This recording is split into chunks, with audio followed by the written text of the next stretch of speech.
So welcome back to Southern Iowa. We really kind of weren't planning on GoProing today, but we're actually about halfway through a day. We might not be able to GoPro anyways because my batteries are apparently all dead. That's also a thing that happens with GoPros. So we're kind of just running around doing some stuff for getting ready for the first cold weather, which is actually allowing me to barbecue since I'm not in a combine here today.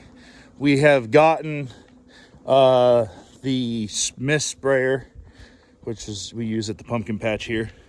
This guy, we've got water through it, but we also now have it hooked up where we might in this video go use it to see if it'll blow off a combine. We're gonna go winterize the Haggy and get it taken to town so we can get the fat tires put onto it, and then that'll be winterized for the year as well. Just kind of came up with an idea that I can't believe we didn't think about beforehand, which I really don't want to use what we're going to be using for it too badly to stay that way. Hold on, let me go get in the skid steer to stay out of the wind since we're using my smartphone.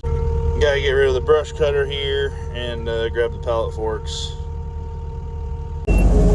But anyways, normally we just store the tires in a location, which they're up by the way they got washed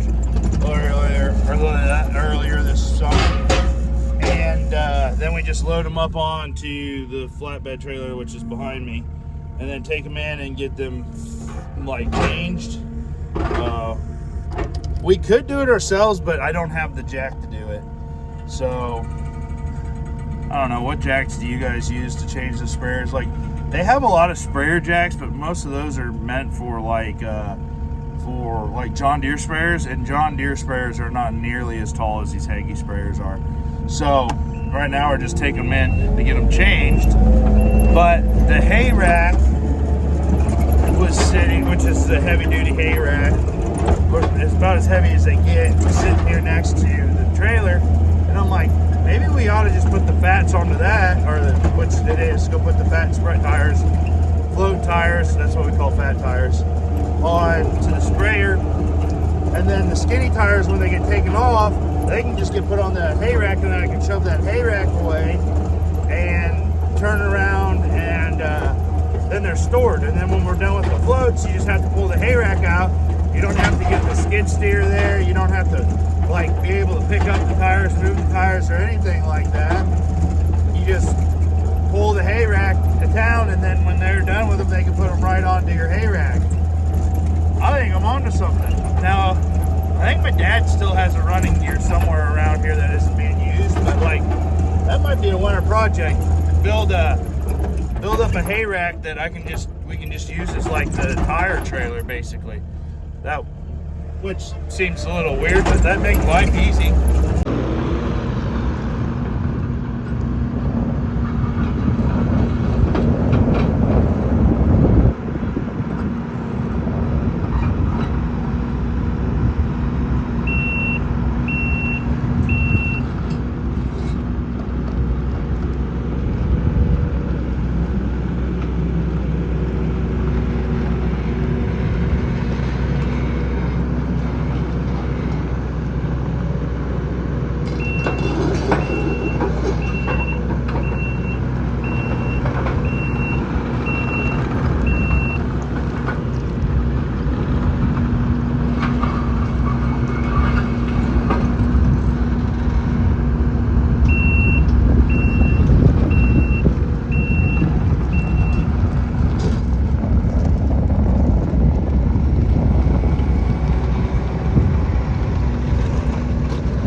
Go get it.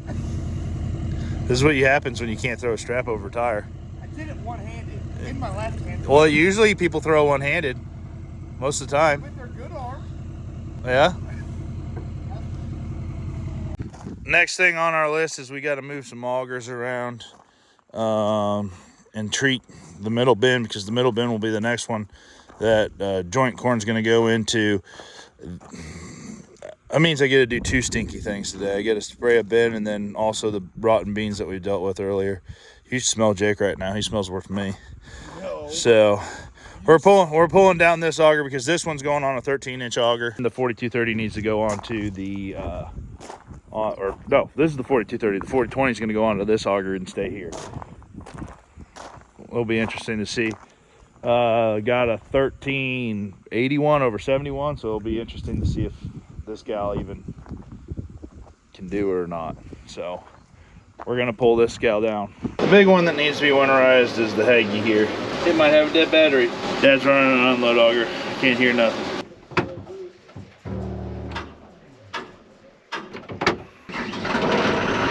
Good to go. So basically all they do is winterize the DLU Smart V antifreeze and safe, and pump it through the booms here, and pull the filters, and she's winterized so that we don't blow things apart during the winter. Hopefully. After getting things winterized, we're ready to take it on into the tire shop and get it dropped off. They probably won't get it done today. Well, they won't. It's like 4 o'clock already today. Today's gone by pretty quickly. So we'll probably be able to pick it up tomorrow. And then this gal's ready to be put away for the 2024 season to go into 2025. So maybe try and get it out this winter if I can get it into somewhere and get all its oil changed and all that jazz, so it's just ready to hit the ground running. But if you want to see something cool, watch this transformation.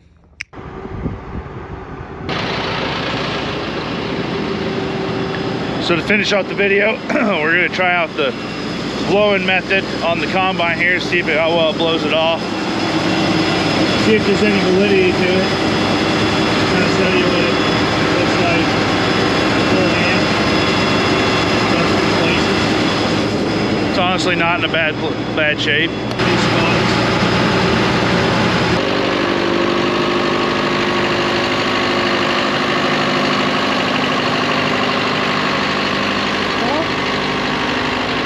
I don't know if I want to use it.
So yeah, I'd say that that was probably a failed experiment, unfortunately. That would be really cool. I'll have to figure out how, oh boy, those are soft. Tender. How that other person that I saw do that one time got it done. These are probably gonna be a little hotter than I wanted. Yeah, these are done. I figured they would be. So I'm not gonna say that that won't work. Just not working right now. That dust has been on there since Thursday and it's Monday, so you do this math on the days.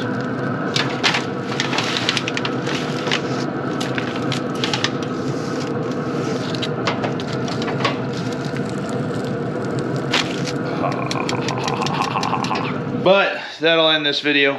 I'll see you guys in the next one. Stop having to go against a guy that kind of knows or understands